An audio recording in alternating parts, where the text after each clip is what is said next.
Hi everybody, this is Dr. Sham. I'm a rheumatologist practicing in Chennai. So today I shall be touching upon an important issue, particularly in rheumatoid arthritis. This is something commonly we see. Patient will be on treatment, they will be doing very well. Suddenly they will have a pain. So it's reasonable for them to get annoyed because you take treatment, then why you are getting pain? That shouldn't happen. Remember, these diseases can fluctuate over time. So whenever you get a pain, so we usually try to, as a doctor, again as a patient, nothing. You can also try to reason out what are the three reasons it can be. One, rheumatoid arthritis. We always told with rest, like that is the reason. In the morning after sleeping, while getting up, you will have pain and stiffness. If that happens, that is due to inflammation. Means your rheumatoid arthritis is still not under control. So anybody who has rheumatoid, still in the morning when you get up, you have morning stiffness or swelling, then the pain is due to inflammation. Then it needs a different approach. Means whatever tablets you are taking is not enough.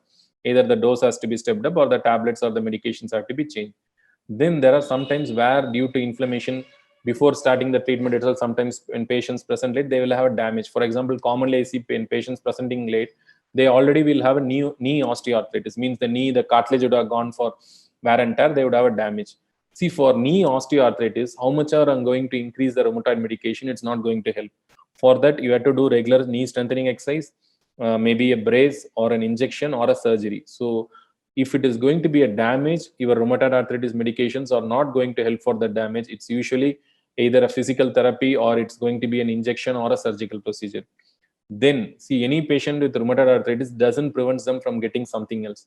For example, you can have a cervical spondylosis, you can have something commonly is a tennis elbow. Particularly this COVID pandemic, many times people have started doing more work. Housemates have been stopped due to the fear, so people are doing a lot of household work. So the common thing whenever you do something with your wrist and fingers is having a pain in the elbow. That's called tennis elbow.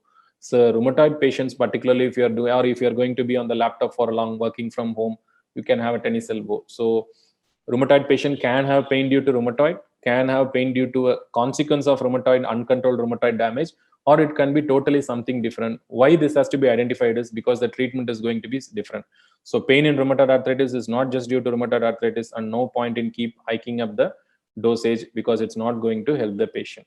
Thank you.